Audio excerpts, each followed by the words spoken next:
ಜಮೀನಿನ ಹಕ್ಕು ವಿಚಾರಕ್ಕೆ ಎರಡು ಕುಟುಂಬಗಳ ನಡುವೆ ಭಾರಿ ಹೊಡೆದಾಟ ನಡೆದ ಘಟನೆ ಈಗ ಸಾಮಾಜಿಕ ಜಾಲತಾಣಗಳಲ್ಲಿ ವೈರಲ್ ಆಗಿದೆ.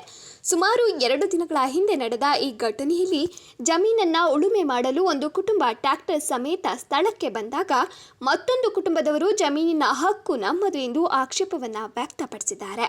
ಇದರಿಂದ ಆರಂಭವಾದ ಮಾತಿನ ಚಕಮಕಿ ಕ್ಷಣದಲ್ಲೇ ವಿಕೋಪಕ್ಕೆ ತಿರುಗಿ ಎರಡು ಗುಂಪುಗಳ ನಡುವೆ ಕೈ ಮಿಲಾಯಿಸುವ ಮಟ್ಟಕ್ಕೆ ಹೋಗಿದೆ. ವೀರಭದ್ರ ಹಾಗೂ ಮಣಿಕಂಠ ಕುಟುಂಬಗಳ ಸದಸ್ಯರು ಪರಸ್ಪರ ಹೊಡೆದಾಡಿಕೊಂಡಿದ್ದು, ಮಹಿಳೆಯರ ಎದುರಲ್ಲೇ ನಡೆದ ಈ ಗಲಾಟೆಯ ದೃಶ್ಯಗಳು ವಿಡಿಯೋ ಮೂಲಕ ವೈರಲ್ ಆಗಿವೆ.